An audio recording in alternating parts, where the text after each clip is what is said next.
आपका मकसद क्या है? आपका मकसद तो हमें मालूम है, 2014 से हमें मालूम है आपका मकसद क्या रहा है। कभी घर वापसी, कभी लव जिहाद, कभी ट्रिपल तलाक, कभी सीएबी, कभी एनआरसी, फिर दोबारा एनआरसी, मतलब के फिर 370। आपका लक्ष्य हमें मालूम है, आपका लक्ष्य मालूम है, आपका नजरिया भी मालूम है। आप नाम से, किसी के नाम से पता करना चाहते हो इस देश में वो रहेगा या नहीं रहेगा। आपने एक बड़ी आपत्तिजनक बात की शुरुआत में, आपने कहा वो जो मुसलमान यहाँ हैं उनको डर करने की जरूरत नहीं है। किस मुसलमान के आपसे डर है? हिंदुस्तान का कोई मुसलमान आपसे डरता नहीं है।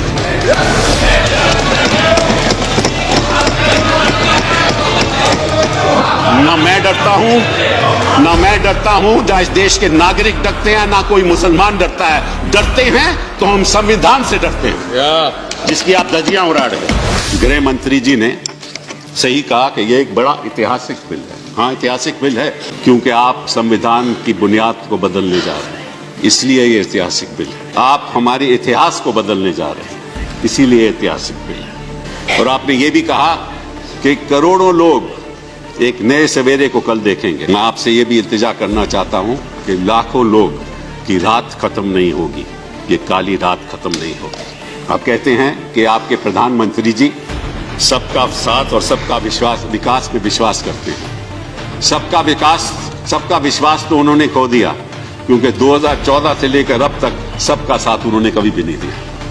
लोग तो परसिक्यूट हुए थे, आपको कैसे मालूम कि वो परसिक्यूट हुए थे? मैं उदाहरण देता हूं। एक शख्स यहां 1972 में आया, 1972 में आया, उसके 2-3 बच्चे हैं, उसकी मृत्यु हो गई, आज वो है नहीं। उसके बच्चे कहते हैं मुझे सिटीजनशिप दो। आप कैसे दोगे? जिसकी मृत्यु हो गई वो तो कह नहीं सकता कि भाई वो प्रोसिक्यूट हुआ था, उसने कभी पहले कहा है भी नहीं। तो बच्चों को सिटीजनशिप कहां से मिलेगी? किस आधार पे दोगे आप? वो मापदंड क्या है? किसी ने कहीं गया है, बोला है इन ये जो लाखों लोग हैं जिनकी आप बात करते हो, 19 लाख, चलिए 19 लाख की बात करते हैं, उनमें कितने हिंदू हैं? 5 लाख है, 6 लाख है, 10 लाख है, 12 लाख, उसके बारे में बात नहीं करूंगा मैं। लेकिन किस ऐसे हिंदू ने कहा है कि मैं परसिक्यूट हुआ था? आपको साहब बड़ी गलतफहमी है। उन्होंने मालूम क्या कहा है अपने लेगेसी पेपर्स में कि मैं तो यहां का रहने वाला हूं। उन्होंने सब डिक्लेरेशन दी है कि मैं तो यहां का रहने वाला हूं। आप उसको इस विधेयक के द्वारा झूठ बुला रहे हो।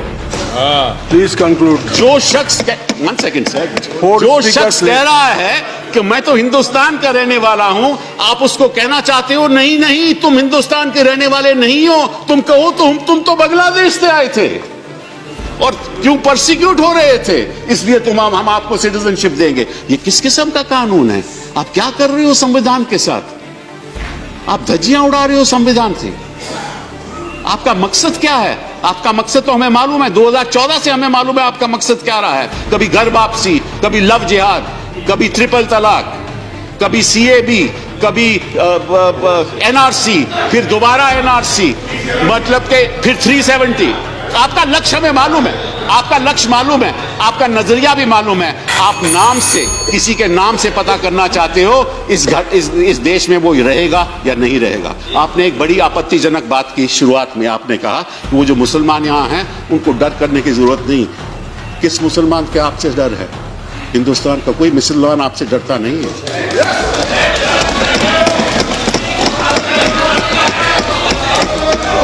ना मैं डरता हूं, ना मैं डरता हूं, ना इस देश के नागरिक डरते हैं, ना कोई मुसलमान डरता है। डरते हैं तो हम संविधान से डरते हैं, जिसकी आप धज्जियां उड़ा रहे हैं।